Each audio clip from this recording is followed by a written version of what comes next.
Future generally health insurance company limited 9 महिन्यानंतर delivery cover देणारी, claim न घेतल्यास पुढील हप्त्यास 80% डिस्काउंट देणारी, कमीत कमी हप्त्यात जास्तीत जास्त सुविधा देणारी, त्याचबरोबर सासवड, जेजुरी, पुणे येथील सर्व नामांकित हॉस्पिटल्समध्ये कॅशलेस सुविधा देणारी एकमेव कंपनी।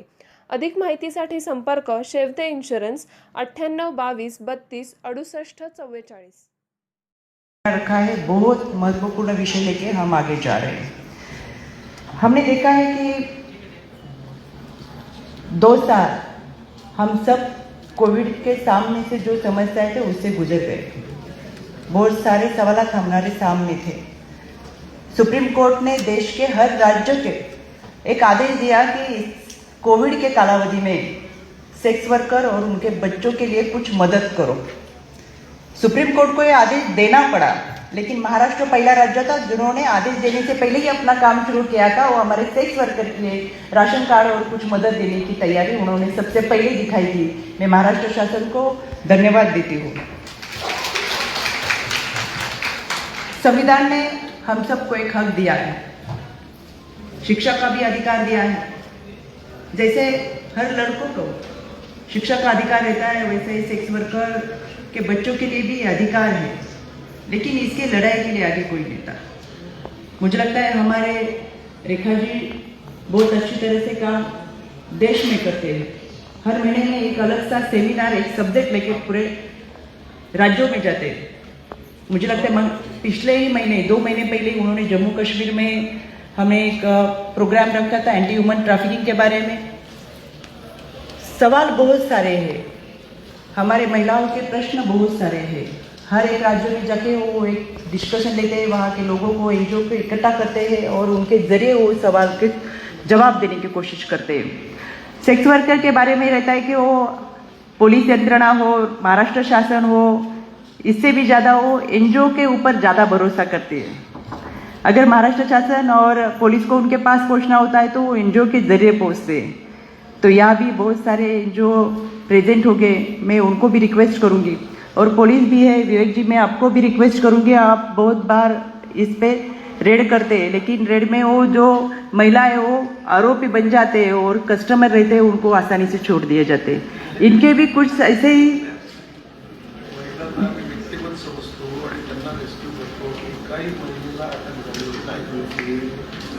हमारे पास ऐसे कुछ केसेस है, मैं आपको जरूर भेज दूंगी।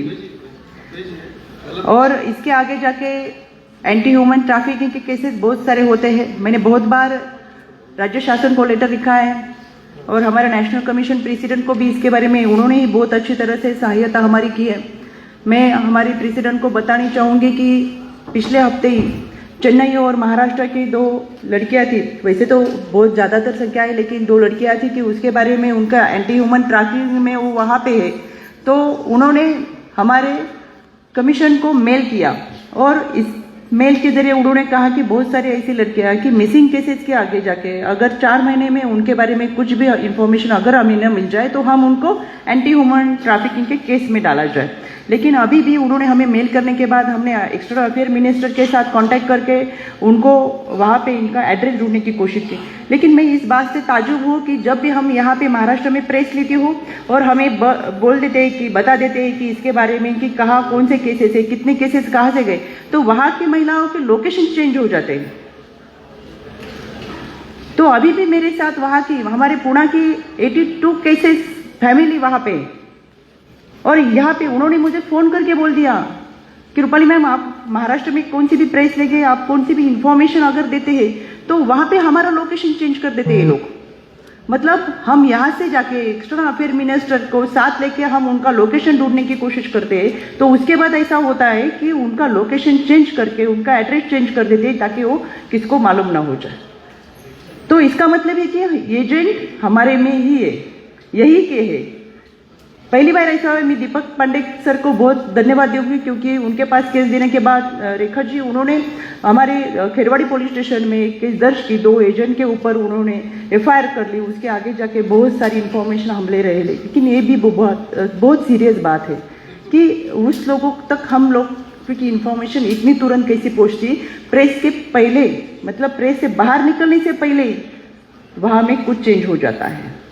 तो हमें देखना पड़ेगा कि ऐसे सारे लोग हमारे बीच में है, एक काम कौन कर रहा है, कहाँ से कर रहे हैं, क्यों कर रहे हैं, और इस सब के लिए हम सबको इकट्ठा आके काम करना पड़ेगा। इसमें मुझे ऐसा लगता है कि आज का प्रोग्राम बहुत अच्छी तरह से रखा है। बहुत सारे आप हमारे बीच में पुलिस यंत्रणा लेके प्रेझेंट है, तो वो भी बहुत अच्छी तरह से सहायता हमारे कर लेंगी। मला नेहमी असं वाटतं, हमारे रेखा जी को मराठी समझ में नहीं आती, इसीलिए मैंने वो हिंदी में बोल दिया। मला नेहमी असं वाटतं की महाराष्ट्रामध्ये या मोठ्या प्रमाणात घडणाऱ्या गुन्ह्यांची जर ही पार्श्वभूमी पाहिली तर आपल्यासमोर फार मोठ्या समस्या आहेत। सेक्स वर्कर आणि त्यांच्या मुलांच्या समस्या घेऊन जात असताना त्यांना शिक्षणाचा अधिकार देणं ही फार काळाची गरज आहे आणि म्हणून महाराष्ट्र शासन त्याच्यासाठी काम करत असताना आपल्या सगळ्यांना पुढे येणं गरजेचं आहे। एकट्या व्यक्तीने, एकट्या महाराष्ट्र शासन पोलिसांनी काम करून चालणार नाही, तर ती माणूस म्हणून जगण्याचा अधिकार ज्या बाबासाहेबांनी तुम्हाला आणि मला दिला, त्या संविधानाचा अधिकार घेऊन आपण सगळ्यांनी एकत्र काम केलं पाहिजे, असं मला मनापासून वाटतं। दुसऱ्याच्या घरामध्ये घडणारी घटना आपल्या दारापर्यंत कधीच येणार नाही, कारण की या ठिकाणी सेक्स वर्कर म्हणून काम करणाऱ्या महिला ह्या मजबुरीने काम करत असतात। कोणतीही गोष्ट त्यांची मनापासून नसते, कारण की 9 महिने 9 दिवस गर्भामध्ये वाढवणाऱ्या बाळाला जन्म देताना ज्या वेदना सोसल्या जातात, तितकीच ती स्वतःच्या स्वाभिमानाला आणि अभिमानाला जपसणारी असते। आणि म्हणून निश्चितपणाने तुमच्या सगळ्यांबरोबर आम्ही निश्चितपणाने उभे आहोत। तुमचे प्रश्न सोडवण्यासाठी आम्ही या ठिकाणी आलेलो आहोत आणि मी विशेष धन्यवाद देते ते रेखाजी शर्मा, राष्ट्रीय महिला आयोग आणि महाराष्ट्र शासन, पोलीस यंत्रणा या सगळ्यांना, की एक चांगला विषय घेऊन पुढे येतोय, पण यामध्ये सातत्य टिकवणं देखील महत्त्वाचं आहे। तुमच्या सगळ्यांबरोबर, तुमच्या सगळ्यांसाठी काम करण्यासाठी आम्ही या ठिकाणी उपस्थितच आहोत। आपल्या सगळ्यांना प्रश्नांची जाणीव आहेच, फार मोठे प्रश्न आहेत।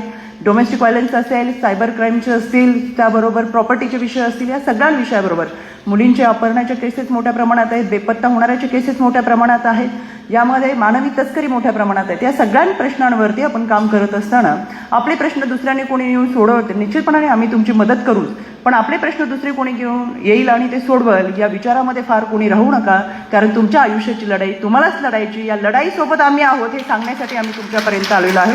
मला इतकं सांगायचं आहे, जाता जाता मी इतकंच म्हणेल, इतिहास के पन्ने अब नहीं दोहराएंगे, इतिहास के पन्ने अब नहीं दोहराएंगे, शस्त्र उठाओ द्रौपदी, अब कृष्ण नहीं आएंगे। धन्यवाद।